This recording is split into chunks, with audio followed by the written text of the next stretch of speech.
అందరికీ నమస్కారం అండి. ఈరోజు ఈ వీడియో చేయడానికి గల కారణం గత 5వ తారీఖు నుంచి కైకలూరు నియోజకవర్గంలో చోటు చేసుకున్న పరిణామాలు మీ అందరికీ తెలిసిన విషయమే. ఆ పరిణామాలు దృష్టిలో పెట్టుకుని చాలామంది ఎక్కడెక్కడి నుంచో వచ్చి ఆ దానగుడు వాసుల్ని రెచ్చగొట్టడంలో భాగంగా నిన్న హర్షకుమార్ గారు అమలాపురం నుంచి, పాపం ఆయనకి ఏం పని లేదేమో, అక్కడి నుంచి ఇక్కడికి గొడవ జరిగి 10 రోజులు అయిపోయిన తర్వాత ఆయన గుర్తొచ్చింది అనుకుంటా, లేదంటే గొడవలు ఉధృతం కావట్లేదు, నేను వెళ్ళి ఒక రాయేద్దామని వచ్చారు. మరి ఆయన విజ్ఞతకే వదిలేస్తున్నాము.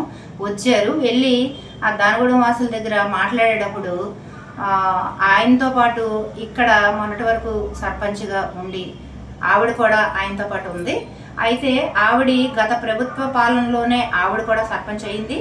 వాళ్ళు చేసే ఈవిడ మీద వాళ్ళు చేసే దౌర్జన్యాలు, అరాచకాలు అన్నీ మా గౌరవనీయులు శాసనసభ్యులు కామినేని శ్రీనిబాబు గారి దగ్గర మొరపెట్టుకుని, మాకెవ్వరికి, మా కూటమి నాయకులు ఎవరికి ఇష్టం లేకపోయినప్పటికీ కూడా ఆవిడ మమ్మల్ని వాళ్ళు బతకనివ్వట్లేదు అని చెప్పి కాళ్ళేళ్ళ పడి బతిమాలి మా శాసనసభ్యుల దగ్గర జాయిన్ అవ్వడం జరిగింది.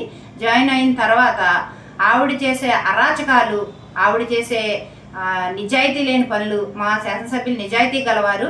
ఆయన ఎంత నిజాయితీ గలవారంటే మమ్మల్ని అందరినీ కూడా సొంత పిల్లల్లాగా చూసుకుని ఆయన తినే టేబుల్ పైనే మాకు కూడా ఆయన పక్కన అన్నం పెట్టి, ఏ రోజున కూడా మమ్మల్ని బయట వ్యక్తుల్లా చూడరు. ఆయన పక్కనే మాకు అన్నాలు పెట్టి పంపించే మనుషుల్ని కూడా ఆయన ఈ రోజున తప్పు చేశారని నిందపడగానే ఇమీడియట్గా అరెస్ట్ చేయించి వాళ్ళని 9 మందిని, అందులో నా కుటుంబ సభ్యులే 4 ఉన్నారు, 9 మందిని జైలు పాలు చేశారు. ఆయనే కనుక నిజాయితీ లేని మనిషి అయితే మన ప్రభుత్వం ఉన్నప్పుడు ఇలాంటి నిజంగా చేసినా కూడా కాపాడతారు. కానీ ఇది నిజం లేకపోయినా సరే, ఆయన ఊళ్ళో లేకపోయినా సరే వాళ్ళు చేశారు అని అభియోగాలు వచ్చినాయి కాబట్టి అవి నిజాలు నిరూపించే వరకు కూడా మీరు వెళ్లాల్సిందే అని చెప్పి ఆయన పంపించడం జరిగింది. దాంతోనే ఆయన నిజాయితీ ఏంటో మీకు తెలుసు. అలాంటి నిజాయితీ గల వ్యక్తిని ఆవిడ దూషించే మాటలు ఒకసారి మీరు వినండి.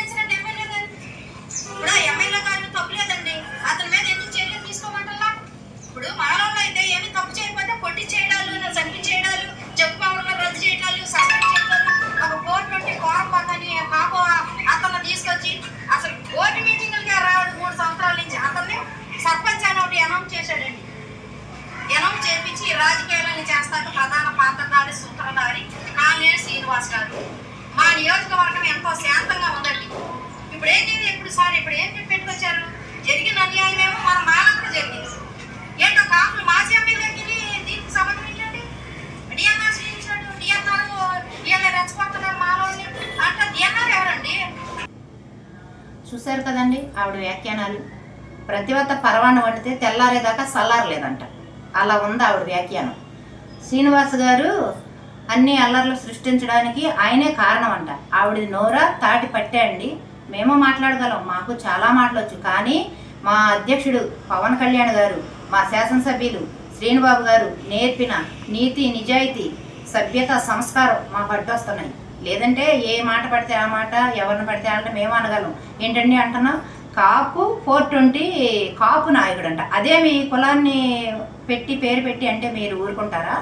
కాపు 420 తీసుకొచ్చి ఆయన ఏమి చేయలేదండి. సర్పంచ్గా ప్రజలు నెంబర్లందరూ స్వచ్ఛందంగా ఎన్నుకుని ఆయన కావాలని వాళ్ళు నామినేట్ చేసి నెంబర్లందరూ కూడా ఆయనే మాకు సర్పంచ్ కావాలని తీసుకొస్తే ఆయన ఓకే చేస్తారు. కానీ ఆయన అంతటా ఆయన ఎవరిని అడగకుండా, ఎవరి పర్మిషన్ లేకుండా ఏం చేయలేదండి.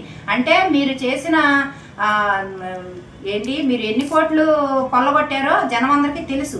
అంటే మిమ్మల్ని వెనకేసుకు రాలేదనే, మిమ్మల్ని వెనకేసుకొచ్చి మీరు చేసిన దందా అంతా ఏమి బయటకు రానివ్వకుండా మీకు వెనకేసుకొస్తే మీకు మా శాసనసభ్యుడు మంచోడా?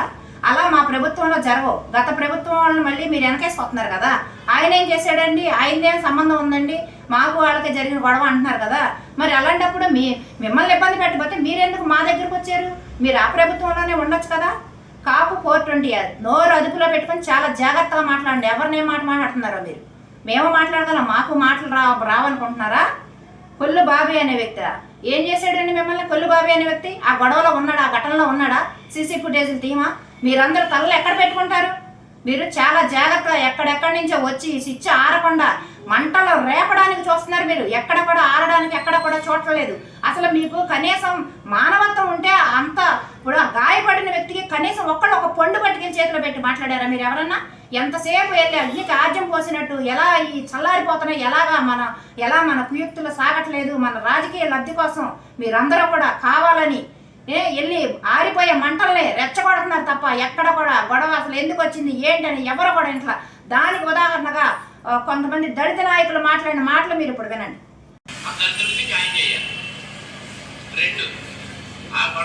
సాయంత్రం డిపార్ట్మెంట్ వారు ఆ గ్రామ పెద్దలు 5 ఇక్కడ ఉన్న కొంతమందిని ఒక 5 పిలిచి, మీరు లేనోళ్ళని కేసుల్లో పెడితే అది ఏదన్నా ప్రూఫ్ తెచ్చుకుంటే కేసు వీగిపోతే కేసు పక్కదారి పడితే కనుక ఉన్నవాళ్ళని పెట్టండి, లేని వాళ్ళని రాయొద్దండి. మేము కూడా అందులో దాసరాబ్రాహ్మణ గారు ఉన్నారు, సోదరు శ్రీకాంత్, నేను ఇంకొక 3 ఉన్నాను. వాళ్ళ పేర్లు అయితే నాకు తెలియదు. ఉన్నవారిని సార్ ఎట్టి పరిస్థితులు అంతా తెలియదు, లేని వాళ్ళని పెట్టద్దు, కేసు వీగిపోకుండా చూడాలి అన్న ఉద్దేశంతో మేము మాట్లాడాము. విన్నారు కదండి, వాళ్ళు కూడా దళిత నాయకులేనండి. అందులో ఆ గొడవ జరిగిన సమయంలో కొల్లిబాబీ అనే వ్యక్తి అక్కడ ఉన్నట్లయితే వాళ్ళు ఎందుకు అతనికి సపోర్ట్ చేస్తారు? అది కొంచెం ప్రజలే ఆలోచించండి. తర్వాత ఎక్కడెక్కడి నుంచో యూట్యూబర్లు వాళ్ళ వ్యూస్ కోసం ఒక యూట్యూబర్ వచ్చాడు, జోసఫ్ అనే అతను. అసలు మీరు విలేకరా లేకపోతే వైసీపీ బ్రోకరో మాకు అర్థం కావట్లేదు. మీ ఛానల్స్ అన్ని చూసాం మేము, అన్నిటిలోనూ మా అధ్యక్షుడు పవన్ కళ్యాణ్ గారిని తిడతమే మీ టార్గెట్గా పెట్టుకున్నారు. అదేనా మీ విజ్ఞత? ఆడెవడో కొల్లి బాబీ అంటున్నారు. మేము కూడా ఎవడోరా నువ్వు, ఆడెవడో జోసఫ్ గాడు అంట అని అనొచ్చు. కానీ మా సభ్యత సంస్కారం మా అధ్యక్షుడు మాకు నేర్పినటువంటి బాణాలయ్యి. మేము అందరినీ గౌరవంగానే మాట్లాడతాం, గౌరవంతోనే మసులుకుంటాం అందరితో. మాకు నోళ్ళు లేక కాదు, మేము కూడా మీకన్నా ఎక్కువే తిట్టగలం. మీరు వచ్చారు అటు, మీరు ఒక జర్నలిస్ట్గా అటేం జరిగింది ఇటేం జరిగింది ఎందుకు అని చెప్పి మీరు తెలుసుకోండి. ఏదో పెద్ద 2-3 చూపించేసి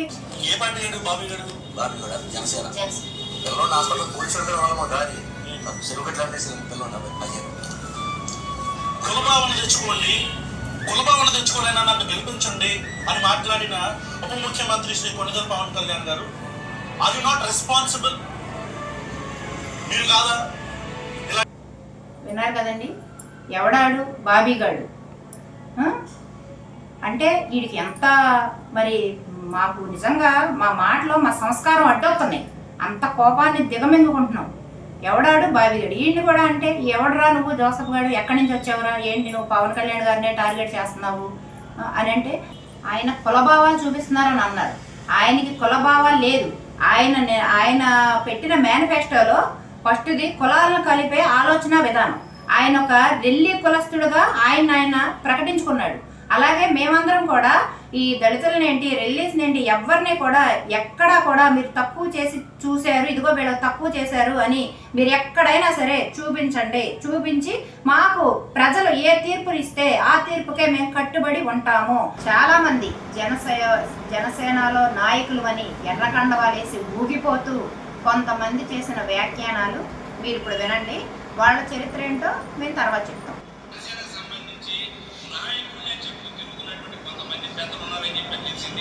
కానీ ఆ వ్యక్తులకి క్రియాశీలకి సభ్యత్వం తప్పితే ఈ నియోజకవర్గంలో ఈ మండలంలో ఎలాంటి పదవి లేదని చెప్పి నేను మీకు చెప్తున్నాను. తను చేసింది తప్పు అయితే పార్టీ పరంగా ఖచ్చితంగా సస్పెండ్ చేస్తామని చెప్పని ఈ పత్రికా ముఖంగా నేను మీకు తెలియజేసుకున్నలో ఎలాంటి భయం లేదు. విన్నారు కదండి ఈయన నీతి సూక్తులు. ప్రతి మనిషికి నీతి ఉంటుంది, న్యాయం ఉంటుంది, అలాగే నేరం కూడా ఉంటుంది. అలాగే ఎవరికి ఉండే అతను చేసినవి ఏంటో అతనికి తెలుసు, ప్లస్ అతని ద్వారా చెప్పితే నాకు తెలుసు. కానీ అతను అలాగా దిగజారిపై మాట్లాడాడని నేనైతే మాట్లాడను. ఎందుకంటే అతను ఎప్పుడు నన్ను నా సొంత రక్తం పంచుకు పుట్టిన చెల్లివి నువ్వు అని సంబోధిస్తాడు. నేను కూడా నా సొంత రక్తం పంచుకు పుట్టిన అన్నయ్యగా భావించి అతను ఎన్ని మాటలు అన్నా మాకు దీవెనలుగానే మేము నా బిడ్డలకి నాకు దీవెనలే అనుకుని నేను ఇవాళ ఈ మాట కూడా ఎందుకు అంటున్నానంటే మాకు జనసేన పార్టీలో ఎటువంటి సభ్యత్వం లేదు, వాళ్ళని మేము అవసరమైతే సస్పెండ్ చేసేస్తాం, ఒక మండలాధ్యక్షుడుగా చెప్తున్నాను అంటున్నాడు. ఇక జీవితకాలం మీరే మండలాధ్యక్షుడా? ఎన్నేళ్ళైంది మీకు మండలాధ్యక్షుల పదవి మేము ఇప్పించి? మీరు చెప్పండి. ఇంకా లైఫ్ లాగా మీరేనా? సరే, మీరే మండలాధ్యక్షులు. పార్టీ కోసం ఏమైనా ఎప్పుడైనా ఖర్చు పెట్టారా? పార్టీ ఆఫీస్ ఎవరు పెట్టి నడిపిస్తున్నారు? పార్టీ ఆఫీస్కి పెట్టే ప్రతి ఖర్చు, ప్రతి మీటింగ్ ఖర్చు, పార్టీ ఆఫీస్లో జరిగే ప్రతి ఖర్చు ఎవరు పెట్టుకుంటున్నారు? మాకు ఏ పదవులు లేవుగా, అప్పుడు మీరు ఎందుకు అనలేదు? మీకు ఏ పదవులు లేవు, మీరు ఎందుకు చెల్లి తమ్ముడు, బావి తమ్ముడు, నువ్వెందుకు చెల్లి ఇలా ఖర్చు పెడుతున్నావు? మాకు పదవులు ఉన్నాయి కదా, మేము ఖర్చు పెడతామన్న మాట మీకు ఎందుకు రాలేదు? అంటే మీరు ఇలా గ్రూప్ రాజకీయాలు చేసి కొంతమంది మమ్మల్ని ఎలా అయితే తొక్కేద్దాం అనుకుంటున్నారో వాళ్ళతో చేరి మీరు కూడా మీకున్న మాకు మీ మీద ఉన్నటువంటి మంచి అభిప్రాయాన్ని పాడు చేసుకోవద్దు అన్నయ్య. మీకు మళ్ళీ మళ్ళీ చెప్తున్నాను, మీరు ఇది రెండోసారి నా విషయంలో నాకు ఎక్స్పర్టీ వాళ్ళది ఉండి మీరు నాకు అన్యాయం చేసింది రెండోసారి. అన్నీ భగవంతుడు చూస్తున్నాడు. మీరు చేశారని ఇలాంటి వ్యాఖ్యానాలు నేనైతే చెయ్యను. అవి మీరు ఏమేం చేశారో మీ చరిత్ర ఏంటనేది మీకు తెలుసు, ప్లస్ నాకు కూడా తెలుసు. అలాగే ఇంకొక అతను చెప్తున్నాడు, ఈ మమ్మల్ని ఇలా తిడుతున్నారు, మమ్మల్ని రానివ్వట్లేదని. అందులో వీడియోలో కనపడే వాళ్ళు మొత్తం నా దగ్గరకు వచ్చి వాళ్ళకి ఏ పనులున్నా చేయించుకుని ఆఖరి దానగూడెంలో ఒక చర్చి కూడా నేను నిర్మించాను. అది దానికి పూర్తి సాక్ష్యాలు ఉన్నాయి. శిథిలావస్థలో ఉన్న ఒక చర్చిని నేను నిర్మించాను. వాళ్ళకే మాకు ఎలాంటి విరోధాలు లేవు, ఎలాంటి కక్షలో పగలో ఏమీ లేవు. మనందరం కలిసి ఉండాలి, మనందరం ఏకతాటి మీద మనందరం. మీరు తెల్లారైతే మా ఊర్లోకి రావాలి, మేము తెల్లారైతే మీ ఊర్లోకి రావాలి. మీరు మాకు, మేము మీకు ఉపయోగపడాలి. ప్రజలారు ఇప్పటికైనా మీరు అందరూ గమనించుకుని ఎవరేంటో, ఎవరి స్వార్థం కోసం ఎవరో మిమ్మల్ని ఇలా ఆడిస్తున్నారో ఆడుకుంటున్నారో మీరన్నీ కూడా గమనించి దయచేసి శాసనసభ్యులను మాత్రం ఎవరు కూడా వాళ్ళు చెప్పే సొల్లు మాటలో విని మీరెవరో అపార్థం చేసుకోవద్దని, అలాగే ఇలా జోసఫ్ గారు లాంటి వాళ్ళని ఎక్కడెక్కడ బయట నుంచి వచ్చే వాళ్ళని తరిమి కొట్టాలని మీ అందరికీ కూడా విజ్ఞప్తి చేసుకుంటున్నాను.